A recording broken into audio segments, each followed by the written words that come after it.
Fala galera, vamos a mais notícias do Vasco, mas antes não esqueça de se inscrever no canal e deixar seu like.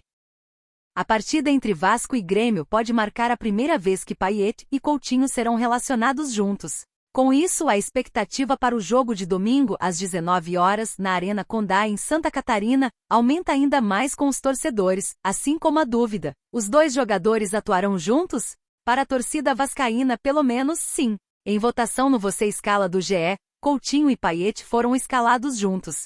Adson foi mantido no time titular, e David foi para o banco de reservas. Havia expectativa para Payet retornar aos relacionados na partida contra o Atlético Mineiro, mas o jogador conversou com a comissão técnica, e o Vasco optou por preservá-lo por mais uma semana. A partida contra o Grêmio pode marcar a volta de Payet ao time do Vasco depois de 4 jogos. Após a lesão do francês contra o Fortaleza, o meia ficou de fora contra Internacional, Corinthians, Atlético Goianiense e Atlético Mineiro. Recuperação evolui bem, mas João Vitor ficará fora do Vasco por mais algumas semanas. Zagueiro deve ficar à disposição a partir da 22ª rodada do Campeonato Brasileiro. A recuperação de João Vitor evolui bem no Vasco, mas o zagueiro ainda deve ficar afastado dos gramados por mais algumas semanas. Ele lesionou o joelho direito no empate com o Botafogo, no dia 29 de junho.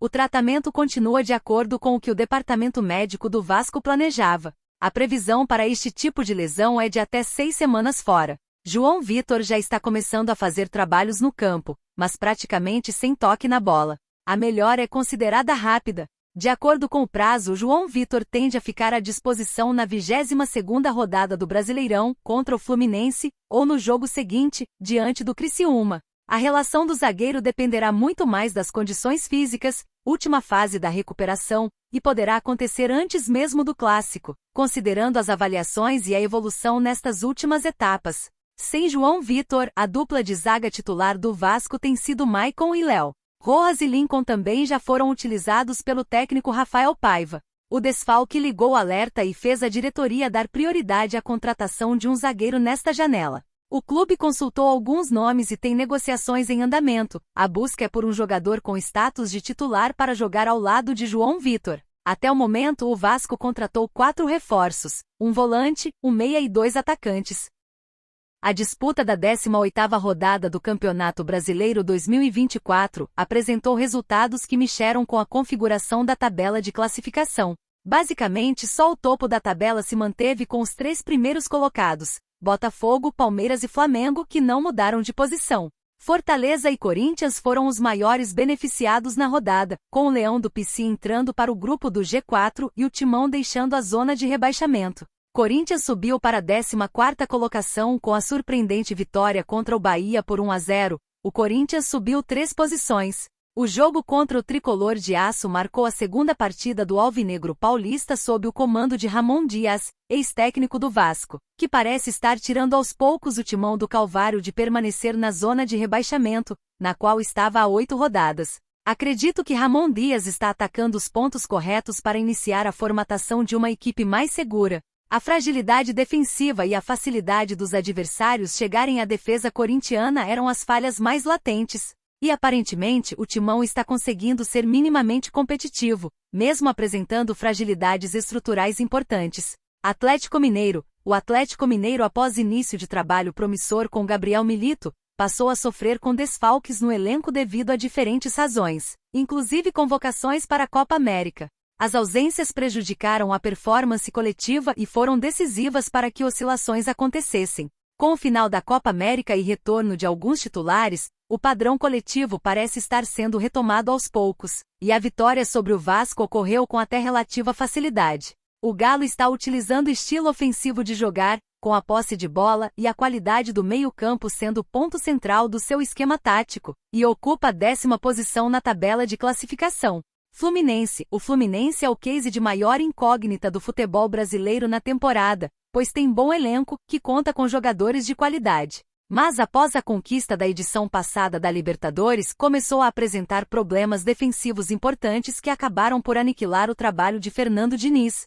A situação é complexa porque a maior parte deste elenco foi montada para atuar com a filosofia do ex-técnico, e as ideias que eram intrínsecas àquele trabalho agora precisam ser modificadas rapidamente e adaptadas ao estilo de Mano Menezes, que tem trabalho antagônico. Apesar deste limbo tático, o Fluminense conseguiu vencer o Cuiabá por 1-0 na última rodada e saiu da lanterna da tabela de classificação, que parecia ter um ímã para prendê-lo na última posição, e está na 19ª colocação. A estreia de Thiago Silva também contribuiu, dando maior segurança à equipe, que aos poucos parece estar conseguindo se desligar da plataforma tática anterior. Com a situação bem complicada no Brasileirão para o Fluminense, o mais importante é vencer o máximo de partidas possíveis, independentemente da forma que o time seja conduzido. Jogar bem na atual situação deve ficar para segundo plano.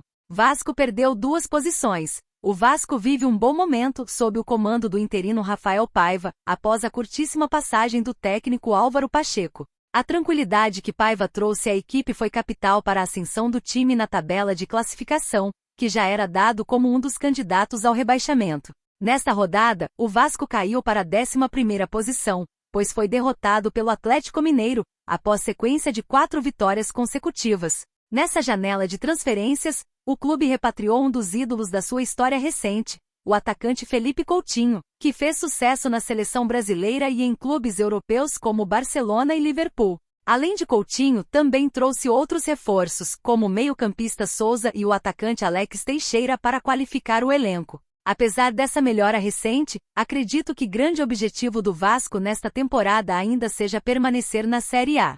Parece que pela organização apresentada, essa meta está mais próxima que no ano passado, pois a equipe só se salvou na reta final do Campeonato Brasileiro. Aparentemente o Vasco de 2024 é bem mais sólido do que o time da temporada passada, treinado por Ramon Dias, que possuía falhas estruturais importantes. Ainda temos um segundo turno inteiro pela frente e jogos atrasados a serem disputados, o que significa que muitas alterações deverão acontecer. Vai lotar o aeroporto. Roberto Firmino deixa a Arábia para jogar com o maestro do Vasco. Andrei Santos foi revelado nas categorias de base do Vasco da Gama e retornou ao Chelsea do empréstimo ao Nottingham Forest. O jovem de 19 anos estava emprestado desde o começo da temporada 2023-2024, mas retornou aos Blues antes do final do contrato, porque não estava recebendo oportunidades de entrar em campo. Na atual temporada com o Nottingham Forest, Andrei Santos entrou em campo 2 vezes, uma pela Premier League e uma pela Taça da Liga. Na partida da Premier League, o brasileiro atuou por apenas 7 minutos e seu time foi derrotado por 3-0 pelo Liverpool. Na Taça da Liga, Andrei atuou por 90 minutos, e o Forest saiu de campo com a derrota por 1-0. Roberto Firmino foi revelado pelo Figueirense. Defendendo a camisa do Vasco, Andrei soma 9 gols em 49 jogos. A maioria dos jogos da cria da base do Vasco foi pela Série B de 2022, quando entrou em campo em 33 oportunidades e ajudou na campanha que terminou com a volta à Série A, sendo um dos maestros do time. De acordo com informações trazidas pelo Gol, o Chelsea pode estar interessado em trazer atacantes que estão no futebol da Arábia Saudita. Os nomes que interessam ao time de Londres por empréstimo são os de Roberto Firmino e Karim Benzema. Na atual temporada, Benzema fez 20 jogos pelo Al Ittihad, marcando 12 gols e colaborando com mais 5 assistências. O atacante francês vive uma crise no clube árabe, e foi punido pelo técnico Marcelo Gallardo por estar ausente dos treinos no último sábado, 13. Firmino tem 19 jogos com a camisa do Al Ahly na temporada, anotando 3 tentos e dando 3 assistências. Em dezembro sua equipe fez 4 jogos, e o brasileiro não ficou muito em campo. A partida que ele mais jogou no período foi na vitória contra o Al Fayha por 4-0, 26 minutos.